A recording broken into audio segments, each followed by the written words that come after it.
when I took my mother to the doctor, like escorted her to the doctor wrote on prescription, mother of Ziauddin.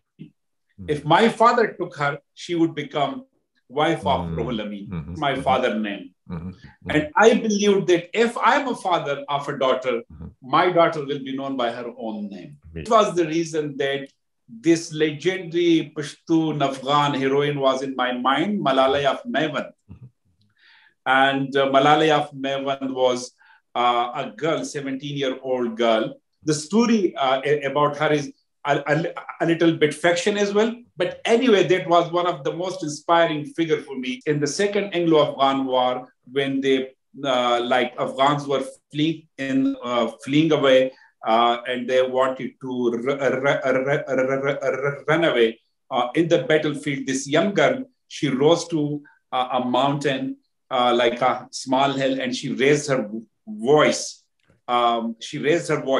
So her voice and her identity. Amazing. These were two important things for me. That's why I named Malala Yousafzai after Malala Yousafzai. Wow. It was my belief in her that she will be known by her own name. I didn't know that a day will come and I will be just known as her father. Right. Ziauddin Saab, in your life, what was the moment where you were the most scared? When she was attacked, it was the most difficult day of our lives. And even I forgot how to cry. I was feeling that I'm being taken in by a black hole. I call her Jani. She like a soulmate, like we were two bodies, one soul. Thinking of separation forever from such a person was unthinkable for me. The doctor in Peshawar, he did the right thing at the right time. And he removed part of the skull and gave a space to the brain to swell. And that saved her life. Wow. It would anyway be very traumatic, almost impossible to handle such an. But for yourself, it would have been, very so. How did you deal with something like that? The first person really who helped me to come out of that trauma was my wife. I remember the very night when, at that time, this happened at 12 p.m. My wife and myself, we were in CMH Hospital, Peshawar, and there were a lot of people there from Shangla, from Swat, from Peshawar. And I'm a kind of person, when something bad happens, the first person I make accountable is myself. I think, what was my role in it? If there is something good, I think of other people, honestly, that who other people contributed to it. But for bad things, I first ask myself that, did I do something wrong? And that kind of dilemma was there in my mind. So I asked Torpekai that, what do you think? Could I stop her? Could I have done it differently? What do you think about my role? Am I responsible what happened to her? And she said, no, don't think like this. You stood for the right of peace and education. And like father, like daughter, she did that. Why should you repent? Why should you regret? The people who attacked her should be ashamed. They should be regretting what they did to a young girl of 15 years. You should never think like this. And that was the time that, I just stopped thinking like that. Because Torpekai was like a moral authority for me. One thing I really appreciated about your book was your marriage. And Bibi, it was your own decision, and it was done in a very positive way, very romantic in a way, but completely within the respectful confines of traditional society. So how did would you say that you're a romantic, and because you read poetry, and would you consider yourself something like that? Yeah. I was extremely romantic boy. Okay. Very romantic. I'm still but At that time, you can imagine when you are a teenager and when you haven't come across other girls except your sisters inside your home, and you find someone who is beautiful like Torpeke, with amazing beauty. When I was in grade 8, 9, so Torpeke was used to come to my aunt's home, and we met like at age of 13, 14. So it was just glances, exchange of looking at one another. And it was very romantic as well. Like one day I remember we were sitting together and Torpeke basically wrote her name on a piece of paper. And when she went, I just took that name and that piece of paper, and I was treasuring like the most precious things in my life. Nice. So you can imagine, I mean, it was a teenager. Yes. She gave me kind of confidence because before she came into my life, I had this complex kind of inferiority. But once I found that this beautiful girl likes me or loves me or she is keen about me, all my that inferiority was gone. So Torpeke asked to help me. We both helped one another in breaking patriarchy. Like I will give you two examples. One is that when we have a custom, a tradition at that time, I don't know whether it is now or not, but when men sit and they want to eat something, so a woman, a sister or a sister-in-law, even mother, she comes and she helps the men in washing their hands.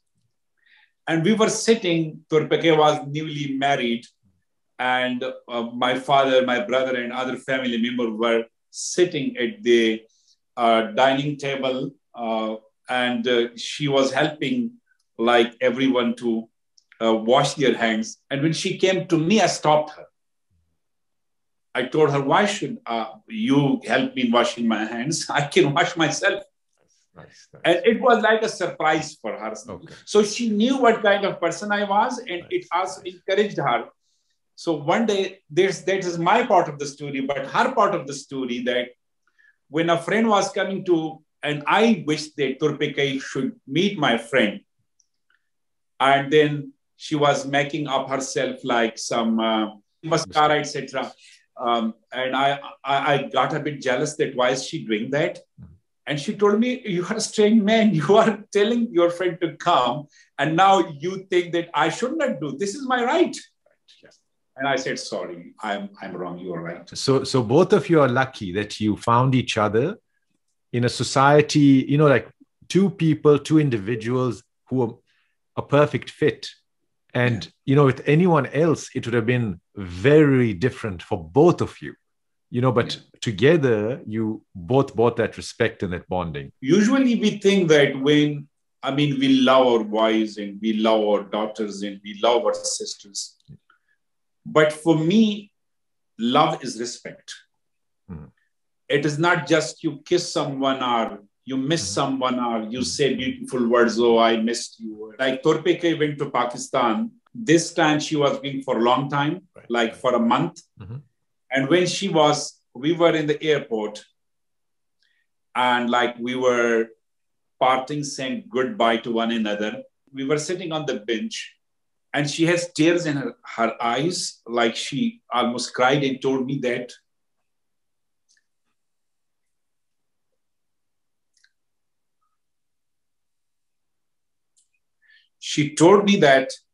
you have given me respect.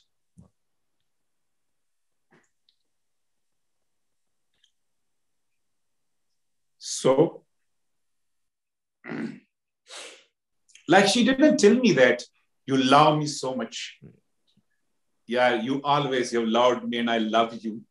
But the word she used was respect. In your book, I read that there were many times where when you were growing up, you may have gone onto a different path in life, in your mentality, in how you were thinking. I'm very grateful to my father. The reason is that my father was a Maulana.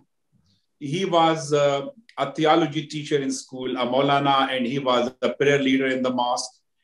And if you just think about the village community, he was not supposed to send his son to a government school to learn languages or to learn mathematics or sciences.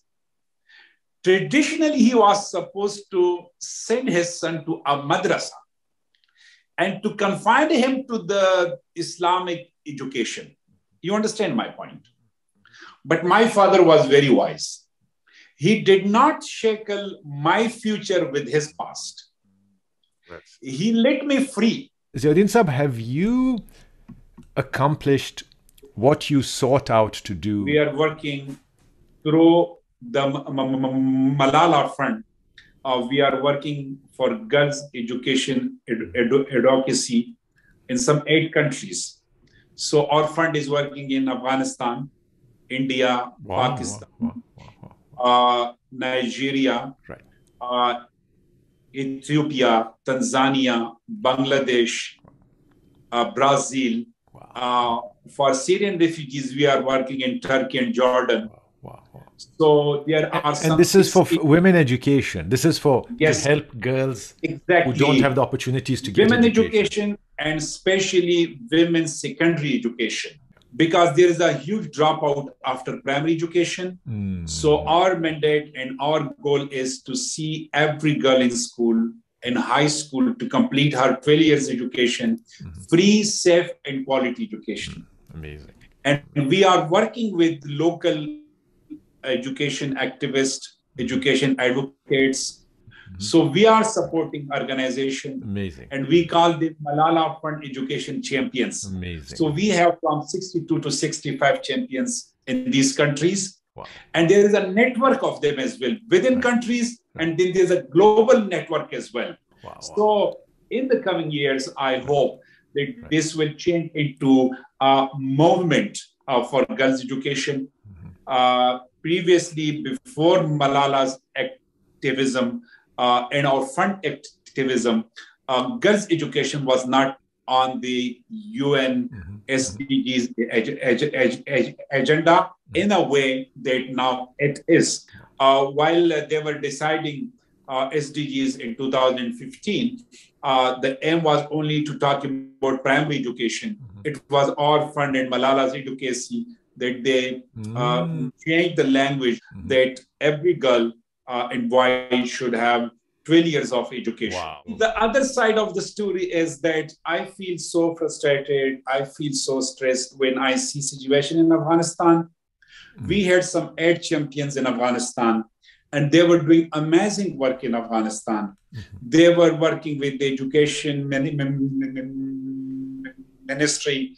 They were working with the religious leaders, with the Hajj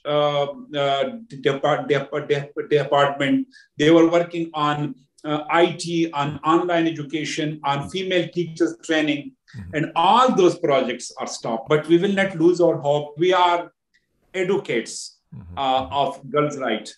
We are campaigners. We will raise our voice. We will knock at the door. And I hope they will not let it be broken. They will open it one day. It is 53rd day that Taliban have banned girls' secondary education. And I'm really, Babar, I'm really impressed with the resilience of women and girls in Afghanistan. When I see these young girls and women on streets, and they are staring into the eyes of Taliban, and they say, education is my right. They say, work is my right. To earn my bread is my right. And you can't stop me. This kind of resilience and this peaceful resistance is something that inspires everyone. So if you want to give power to any community, especially vulnerable community, you try to empower their voice. And if you want to take away power from a community, you take away their voice. When Malala got the Nobel Peace Prize, she gave her money to a school in Shangla. Wow. In the village where I was born and grew up, between my village and my wife's village, between the two, we got a big piece of land. And now a great school, a state-of-the-art school has been built there for 600 girls now. Right now, they are studying there. I'm really proud of something like that. For someone to do that and go out of their way, and it's, with so many challenges. So really, really appreciate that. What does it mean to be a good human being? Simply, if we accept the otherness of other people, it makes us good human being. If we accept the otherness of other gender, if she is a woman or transgender or whatever, and I accept that I'm not somebody to decide for them. It is their life. And I have this love, respect, and empathy and compassion for them. It makes me a good human being. You stood up for women's rights, for human rights. You have not looked away, which is one of the most difficult things to do. And most of all, you're a really good person. And I really appreciate you coming on the show, chatting with me. And I have learned a lot from today's discussion, and I'm sure the viewers will learn a lot as well. And I wish you the very best for the future. Best of luck. Thank you. Your life, really, whatever you think. Really appreciate it. Thank you. Really. Thanks. Okay, ji. Have a good night. Khuda Hafiz. Khuda Hafiz. Bye. Khuda Hafiz.